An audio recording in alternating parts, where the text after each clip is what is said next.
যদি কোনোদিন মহাবিশ্ব আমাদের সাথে কথা বলতে চাইতো, আমরা কি তার কণ্ঠস্বর চিনতে পারতাম?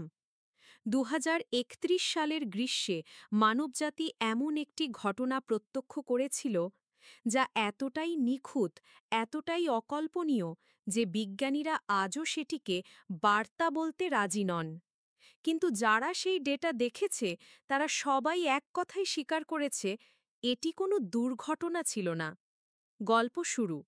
আবিষ্কারটি শুরু হয়েছিল নিউ মেক্সিকোর উষ্ণ জুলাই রাতের এক গভীর মুহূর্তে, যেখানে বিস্তীর্ণ মরুভূমির নীরবতার মাঝে আমেরিকার বিখ্যাত ভেরি লার্জ অ্যারে আকাশের দিকে কান পেতে থাকে। অধিকাংশ রাত ছিল ঘটনাবিহীন, পরিসংখ্যানগতভাবে স্বাভাবিক, মহাজাগতিক স্ট্যাটিক, ব্যাকগ্রাউন্ড নয়েজ। কিন্তু রাত ২.১৩-তে সব কিছু বদলে গেল। ডক্টর এইডেন মার্কেল ১৫ বছর ধরে রেডিও অ্যানোম্যালি বিশ্লেষণ করে আসছেন। সেই রাতেও নৈশ শিফটে ছিলেন। অন্তত ছিলেন, যতক্ষণ না হঠাৎ করে তার মনিটরগুলো এক বিশেষ সংকেতে উজ্জ্বল হয়ে উঠল। এতটাই শক্তিশালী যে পুরো সিস্টেম ৩ সেকেন্ডের জন্য ফ্রিজ হয়ে গেল। প্রথমে তিনি ভেবেছিলেন স্যাটেলাইট ইন্টারফেয়ারেন্স, কিন্তু কয়েক মুহূর্ত পর তার চোখ আটকে যায় এমন কিছুর ওপর যা কোনো স্যাটেলাইট উৎপন্ন করতে পারে না। সংকেতটি প্রতি ৬১ সেকেন্ডে পুনরাবৃত্ত হচ্ছিল, একদম নির্ভুলভাবে। কোনো ত্রুটি নেই, কোনো বিচ্যুতি নেই। মহাবিশ্ব বিশৃঙ্খল, এলোমেলো, অনিয়মে ভরা। কিন্তু এই সংকেত, এটা একদম বিপরীত, অসম্ভব। আইডেন ফিসফিস করলেন, জ্যোতির্বিজ্ঞানে কিছুই এমন নিখুঁত নয়। তিনি স্থানীয় নয়েজ চেক করলেন, কিছু নেই। বিমান বা রাডার ডেটা, কিছু নেই। কানাডার হাইড্রোজেন অবজারভেটরির সাথে মিলিয়ে দেখলেন, তারাও একই সংকেত পাচ্ছে। অতএব এটি পৃথিবীর নয়। আরও ভয়ঙ্কর ছিল সংকেতের গঠন। তাতে ছিল ৩টি পৃথক ফ্রিকোয়েন্সি পিক, এবং তাদের মাঝখানে এমন এক প্যাটার্ন যা প্রায় যেন নির্দেশনা, কোনো শব্দ নয়, কোনো বাইনারি নয়, বরং মহাবিশ্ব নিজস্ব গণিতের ভাষা। আইডেন সাথে সাথে ন্যাশনাল সায়েন্স কাউন্সিলকে জানালেন। সূর্য ওঠার আগেই ডেটা পৌঁছে গেল নাসা ও সেটি প্রতিষ্ঠানে। ৪৮ ঘণ্টার মধ্যে বিজ্ঞান জগৎ বিশৃঙ্খল হয়ে গেল, কারণ সংকেতটি কোনো দূরবর্তী গ্যালাক্সি থেকে আসছিল না, কোনো নক্ষত্র থেকেও নয়, বরং লিরা আর সিগনাস নক্ষত্রমণ্ডলের মাঝের পুরোপুরি অন্ধকার ও শূন্য অঞ্চলে, যেখানে তারা নেই, গ্রহ নেই, ধূলিকণা নেই, কিছুই নেই। তবুও সেখানে কিছু একটা কথা বলছিল, অসম্ভব সেই নকশা। ৭ দিনের ব্যর্থ চেষ্টার পর এলো অপ্রত্যাশিত এক সাফল্য, এমআইটির কম্পিউটেশনাল ফিজিসিস্ট ডক্টর লাইলা টোরেসের কাছ থেকে। বিশ্ব যখন ভাষা খুঁজছিল, লাইলা সংকেতটিকে দেখলেন মানচিত্র হিসেবে।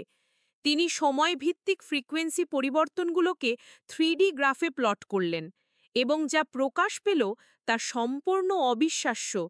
একটি বিস্তৃত সর্পিল, ঠিক ফিবোনাচ্চি সিকোয়েন্সের অনুরূপ, যে নকশা পাওয়া যায় গ্যালাক্সির হাতে, হারিকেনের ঘূর্ণিতে, ঝিনুকের ঘূর্ণিতে, এমনকি মানুষের ডিএনএতে। কিন্তু আসল চমক তখনও বাকি ছিল। লাইলা সেই 3D সর্পিলটি তারামণ্ডলের মানচিত্রর ওপর বসালেন। সর্পিলটি ঠিক ১৭টি নক্ষত্রের কেন্দ্রের সাথে নির্ভুলভাবে মিলল। এর মধ্যে একটি নক্ষত্র তখনও পৃথিবীর কাছে অজানা ছিল। জেমস ওয়েব টেলিস্কোপ সেটিকে আবিষ্কার করল ৮ দিন পর। লাইলা শুধু বললেন, সংকেতটি আগে কিভাবে জানল?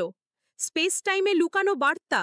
গবেষণা চলতে থাকলে দেখা গেল, প্রতিবার সংকেতটি পুনরাবৃত্ত হওয়ার সঙ্গে সঙ্গে মহাবিশ্ব নিজে কম্পন করছে। গ্র্যাভিটেশনাল ওয়েভ, যা টাইম স্পেসকে কাঁপায়, সংকেতের সাথে একই তাল মিলিয়ে উঠছে। যেন সংকেতটি কেবল প্রভাবিত হচ্ছে না, বরং স্পেস টাইমকে বাঁকাচ্ছে। বিজ্ঞানীরা ধারণা করলেন, এটি কোনো যোগাযোগ নয়, বরং কিছুর বিশাল চলাচলের পার্শ্বপ্রতিক্রিয়া। সম্ভবত একটা মেগাস্ট্রাকচার, ওয়ার্প ফিল্ড, বা পদার্থবিদ্যার অজানা কোনো প্রযুক্তি। আরও অনেকে বললেন, এটি হয়তো সতর্কবার্তা, কোনো আগত ঘটনার ছায়া। দ্বিতীয় আবিষ্কার, কাউন্টডাউন। সংকেত পাওয়া শুরু হওয়ার ৩ মাস পর আইডেন একটা অদ্ভুত জিনিস লক্ষ্য করলেন। সংকেতটি আর ৬১ সেকেন্ডে পুনরাবৃত্ত হচ্ছে না, এটি সংকুচিত হচ্ছে। বিচ্ছিন্ন ৩টি ফ্রিকোয়েন্সি পিক ধীরে ধীরে একত্রিত হয়ে একটি সিঙ্গল পিকে পরিণত হচ্ছে। এটি এক প্রকার কাউন্টডাউন। গণনা করে দেখা গেল চূড়ান্ত একত্রীকরণ হবে ১৯ অক্টোবর ২০৩১ রাত ২:১৩-এ, ঠিক সেই সময় যেদিন প্রথম সংকেত ধরা পড়ে। বিশ্ব প্রস্তুত হল, স্যাটেলাইট, অবজারভেটরি সব কিছু সিঙ্ক করা হলো। দিনটি এলো যে রাতে আকাশ বদলে গেল। রাত ২:১২:৫৯, বিশ্বজুড়ে বিজ্ঞানীরা অপেক্ষায়। ২:১৩ সংকেতে ৩টি পিক এক হয়ে গেল। ৪ মাস পর বিশ্ব প্রথমবার সম্পূর্ণ নীরব। এর ঠিক ১ সেকেন্ড পর ০.৮ সেকেন্ডের এক তীব্র বিস্ফোরণ বিশ্বের সব রেডিও টেলিস্কোপকে নিস্তেজ করে দিল। সিস্টেম পুনরুদ্ধার হলে আইডেন ওয়েব ফর্ম চালালেন। এটি এলোমেলো ছিল না, অগোছালো ছিল না। এতে ছিল একটা প্রতীক, একটা বড় বৃত্ত, তার মধ্যে একটি ছোট বৃত্ত এবং বাইরে ৮টি সমদূরত্বে বিন্দু। লাইলা সাথে সাথে বললেন, এটা কোনো প্রতীক নয়, এটা কোঅর্ডিনেট সিস্টেম। এমন এক স্থানাঙ্ক যা আমাদের ৩ মাত্রার চেয়ে বেশি মাত্রা নির্দেশ করে। মহাবিশ্ব কথা বলছিল না, সে আমাদের একটি অবস্থান পাঠাচ্ছিল। শেষ রহস্য, অবজেক্ট ৬১X। ২ সপ্তাহ পর জেমস ওয়েব টেলিস্কোপ সেই অবস্থানে কিছু নতুন শনাক্ত করল। একটা ধাতব গোলক, সম্পূর্ণ নিখুঁত, প্রতিফলিত, প্রায় ১৯০ মিটার ব্যাস।